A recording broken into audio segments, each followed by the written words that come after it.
Good afternoon. I am just getting off work.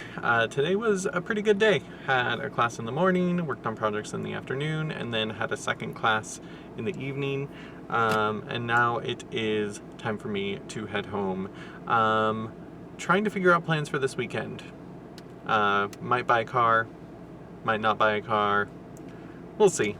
Still waiting for people to get back to me on Messenger, so we'll see how that goes. Other than that, I'm not sure what the plan for this evening is, so we'll go home and kind of see what we're gonna do. Tonight, I have to do some preparations.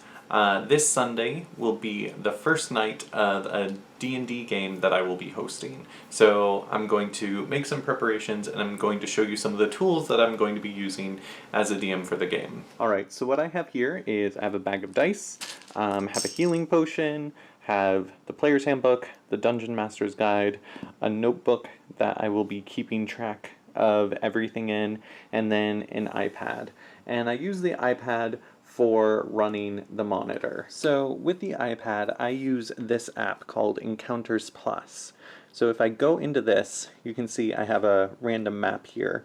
But what this allows me to do as the DM is I can insert a player character and pick a character. Let's say this person, put them in. And so now I have this character.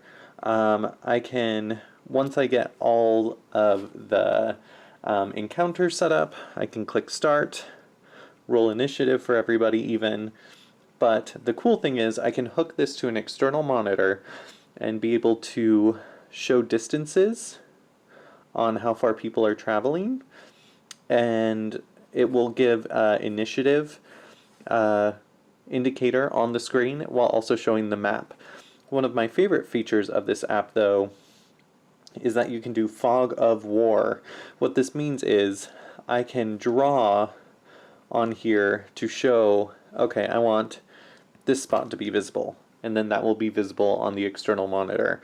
So as they're going through, you can select, I think there's a way to do free select, yeah. So you can circle the room that they go in and only reveal that room. And so they can only see what I want them to see, and as they travel through the dungeon, you can continue to reveal more of it. And I find that dynamic really helpful so I don't give away too many secrets about the map before it happens. So what I'm going to do now is I'm going to go into D&D Beyond, where we're going to have most of our characters, and pull maps from Dragon Heist, because that is the adventure that I will be running. So I'm going to be using D&D Beyond for this campaign, which means that all the characters will be in my campaign online. It allows them to access all the resources that I've bought already, and I can make changes and see everything and be able to pull them into the app that I'm using and use their profile pictures and all of that type of thing. So it's going to be really fun. The campaign that I'll be doing is Dragon Heist, so they're going to, I can't really say too much because I know some of them watch these videos, but basically they are going to be living in the city of Waterdeep, and we'll have a fun adventure there.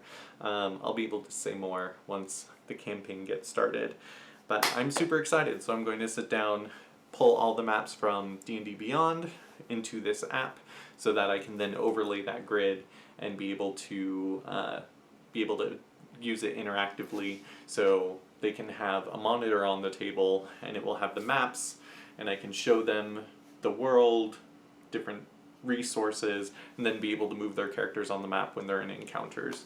And I have found that super useful and fun. So anyway, I need to get to preparations.